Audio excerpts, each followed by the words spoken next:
Hallo, willkommen zu einem neuen Video von mir. Ich bin Caro Seitzma, Pferdeosteopathin und Gesundheitsexpertin für Pferde. Ich freue mich, wenn ihr ein Abo da lasst und einen Daumen hoch und viel Spaß mit meinem neuen Video.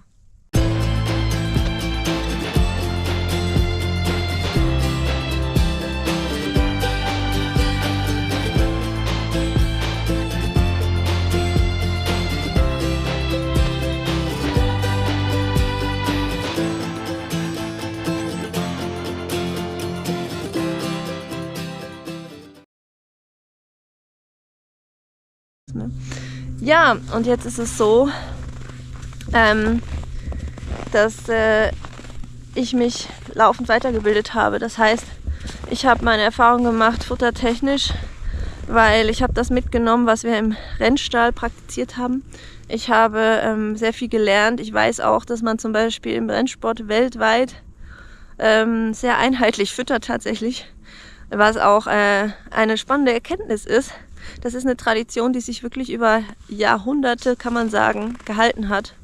Und das ist ja nicht ohne und die ist sehr grundlegend, eigentlich sehr simpel und sehr erfolgreich. Und ich glaube, das ist was ich auch noch in kommenden Videos mit euch teilen möchte.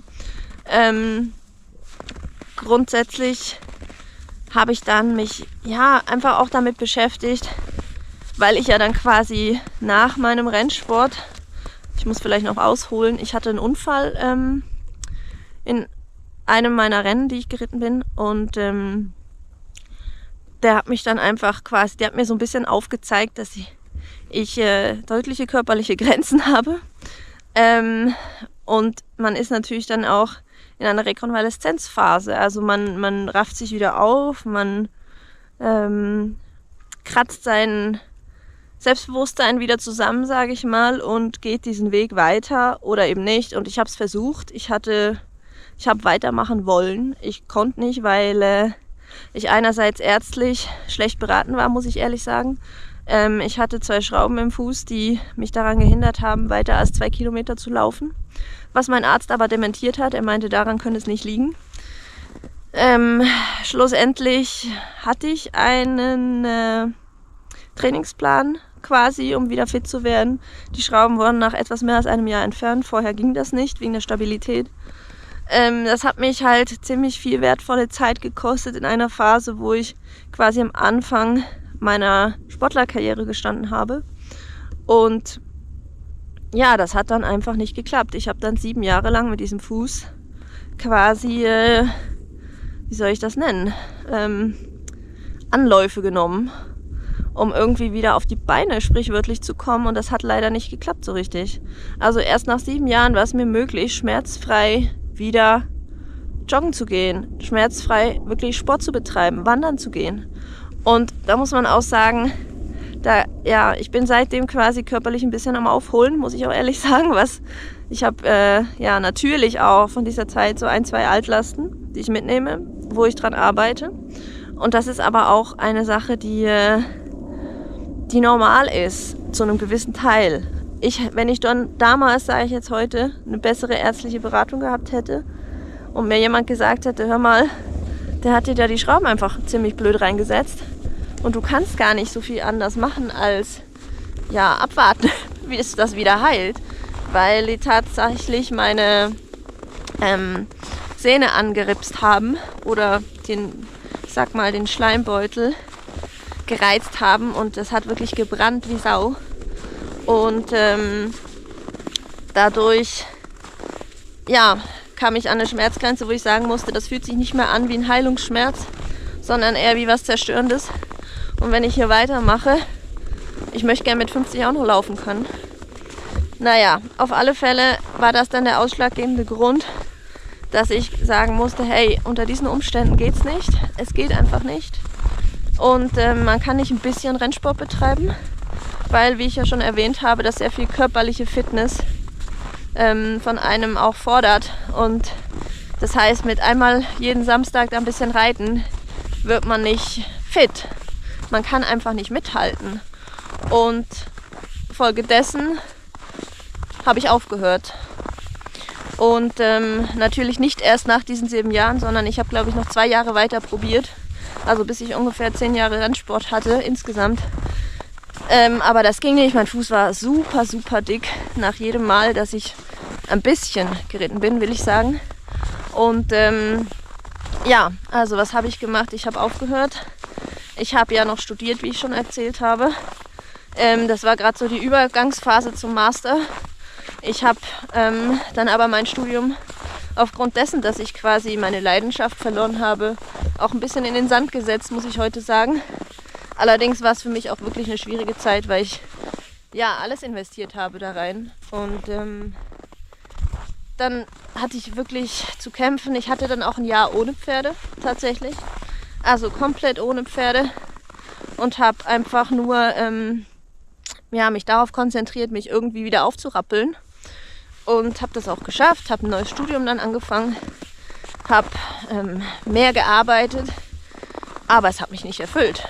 Also es war nichts vergleichbar damit und ich habe dann angefangen, ich weiß nicht, ich glaube 20 Sportarten auszuprobieren, weil ich bin jemand, der sich bewegen möchte und das hat aber nicht geklappt. Also klar habe ich das ausüben können, ich bin viel wandern gegangen, ich habe mit Skilanglauf angefangen, Skating, ich habe Rollerblades ausprobiert. Gut, das habe ich auch schon vorher gemacht, aber halt intensiver. Velofahren, das ist so überhaupt nicht meins. Ich weiß nicht, ich habe wirklich viel gemacht und ja, ich bin dann wieder zurück und habe gedacht, okay, wie komme ich jetzt da wieder hin? Rennpferde reiten ist keine Option, weil ehrlich gesagt, das hat dann mein Kopf nicht zugelassen. Diese, wie soll ich das nennen? So extrem mal gut gewesen zu sein und dann zu merken, ich bringe die Leistung nicht mehr. Ich kriege das einfach auf diesem Niveau gar nicht wieder hin. Und das wollte ich mir irgendwie oder konnte ich mir nicht mehr geben. Ich bin schon noch ein paar Mal dann Rennpferde reiten gegangen bei einer guten Freundin. Und ich vermisse das nach wie vor. Ich habe ja jetzt zum Glück meinen Ex-Galopper zu Hause, den ich auch um nichts missen will und der mir das so ein bisschen auch ersetzt, muss ich ehrlich sagen. Weil der immer noch sehr viel Feuer unterm Hintern hat und das macht einfach total Spaß. Aber wenn du das nicht mehr bringst körperlich, weil es einfach nicht geht, dann, mich hat das total frustriert. Und ich habe dann darauf verzichtet, weiterhin Rennpferde zu reiten. Ich will das auch für die Zukunft nicht ausschließen, dass ich das nochmal mache. Einfach, weil ich es vielleicht nochmal wissen will. Nicht jetzt Rennen reiten, aber einfach mal wieder im Training reiten und dann habe ich mir überlegt, okay, was mache ich jetzt? Und wie gehe ich weiter? Was ist der nächste Schritt für mich? Ich habe dann mal geguckt und habe per Zufall mir eine Reitbeteiligung gesucht, also per Zufall. Ich bin ja immer an so einem Hof vorbei und dann hieß es irgendwann, da stand auch eine Ex-Galopper Stute tatsächlich.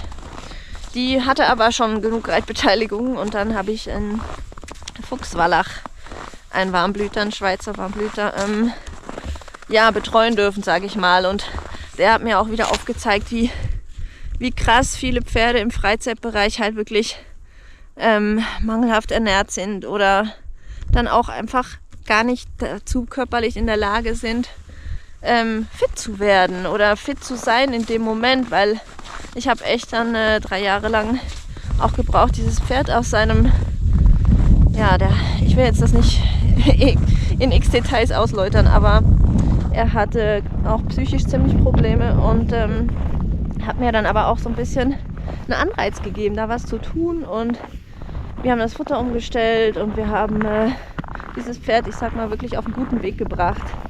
Die Wege haben sich dann später getrennt, aber aus völlig anderen Gründen, weil die Frau mit dem Pferd weggezogen ist. Und das war halt eine Phase, wo ich sagen musste, das war jetzt noch nicht für mich so das richtig Tolle oder so, aber es war halt so viel besser, dass ich wieder Kontakt zu Pferden hatte, dass ich weiterkam und dass ich auch gemerkt habe, hey, im Freizeitbereich, das ist jetzt, irgendwie bin ich auch ein bisschen unterfordert und ich habe aber auch sehr viel gesehen, wie viel, Wissenstransfer vielleicht hilfreich wäre oder wie man gemeinsam Dinge arbeiten könnte. Und das ist was ich doch noch angehen möchte.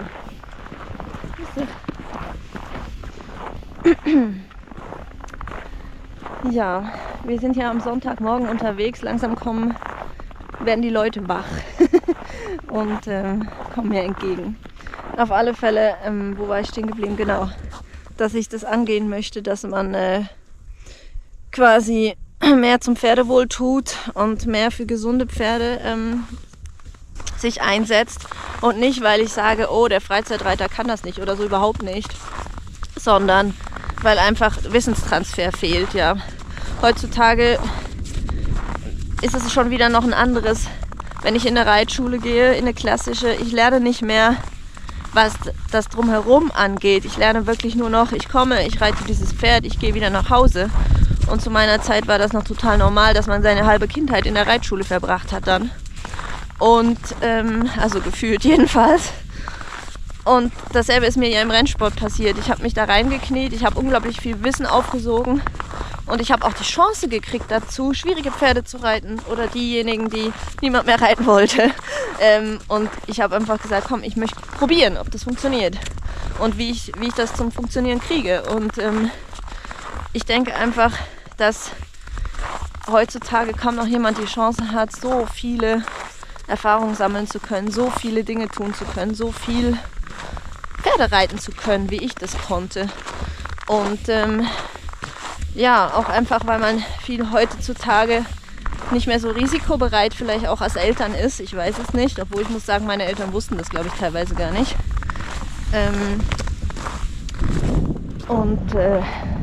Ja, wir haben diverse Sachen ausprobiert und ich glaube, dass das unglaublich wichtig ist, um sich so ein bisschen zu überlegen, wie gehe ich denn Dinge an, wenn ich Probleme habe jetzt mit dem Pferd. Und das habe ich ja vorhin auch schon erklärt, dass wenn man viele junge Pferde reitet, dass man wirklich auch von den Pferden das quasi beigebracht kriegt. Das ist also nicht, ich habe da einen Masterplan, sondern meistens sagt einem das Pferd, was es braucht.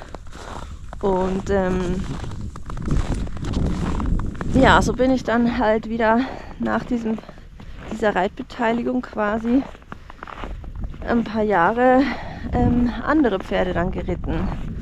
Aber das war halt nie so das, was mich so unglaublich fasziniert hat, sondern ich muss einfach ehrlich sagen, ich möchte immer wieder einen Vollblüter und ich werde auch nicht ohne glücklich sein, glaube ich, weil es kaum ein Pferd gibt, das so feinfühlig ist oder so unglaublich sensibel, und das fordert mich einfach heraus und ich brauche auch ein bisschen diese Herausforderung.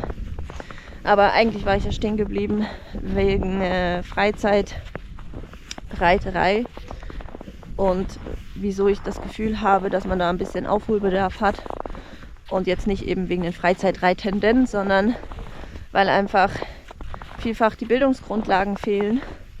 Und da ist eine Sache zum Beispiel, dass eben das mit der Haltung ein unglaublich großer Faktor ist, warum wir meiner Meinung nach heute so viele Pferdekrankheiten haben, die es ja vor, ich sage jetzt mal 30 Jahren noch gar nicht gab.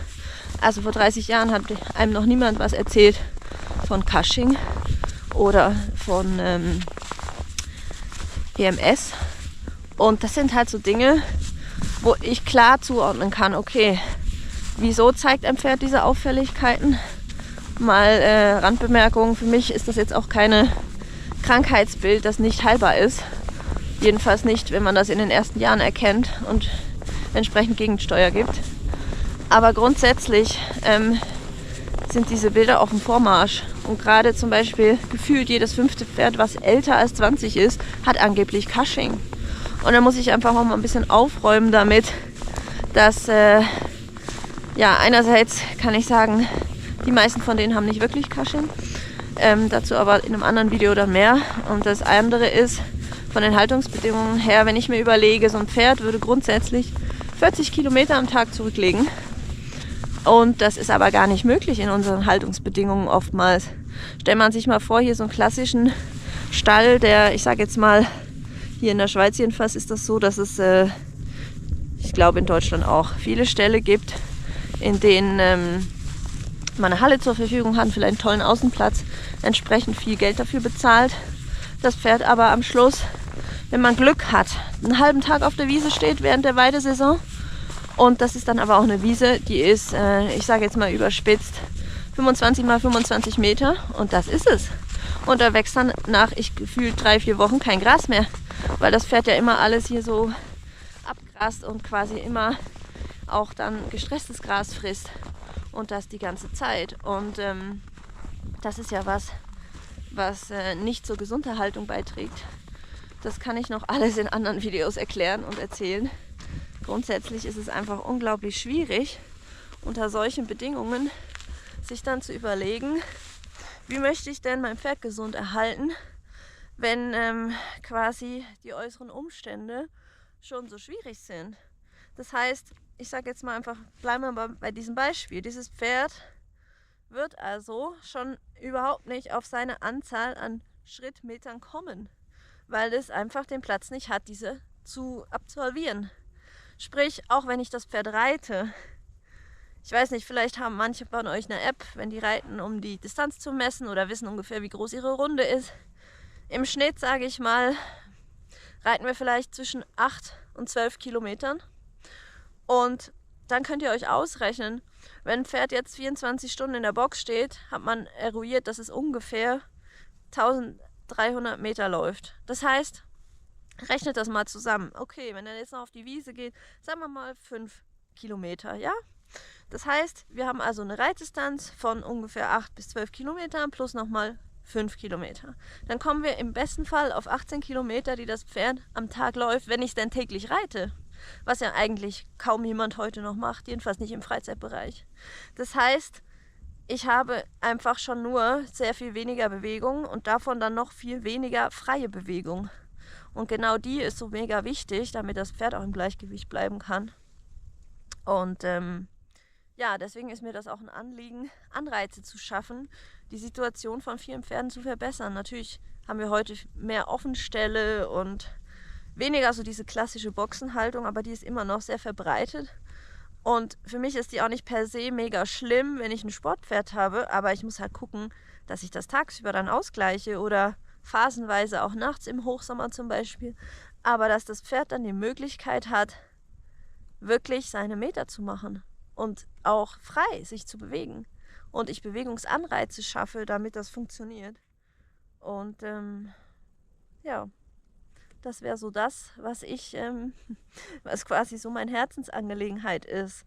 Aber natürlich auch in Verbindung mit der Osteopathie kann man da sehr viel bewegen. Also wir können Pferde richten und machen und tun und man kann auch mit Kräuterkuren stoffwechselanregend unterwegs sein und das alles unterstützen. Und ich sag mal, es gibt immer einen Weg, dass sich ein Pferd erholt, ja. Außer das ist jetzt durch ein Tumor bedingtes Cushing zum Beispiel, aber das ist wirklich die Ausnahme. Meistens findet man Lösungen, wenn man Probleme hat.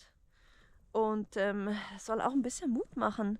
Und ich weiß zum Beispiel auch mittlerweile, nachdem ich mich jetzt seit 2 Jahren sehr intensiv mit Hufthemen auseinandergesetzt habe, dass es auch nicht so ist, dass man bei Hufrehe das Problem hat, dass das immer ein Todesurteil ist.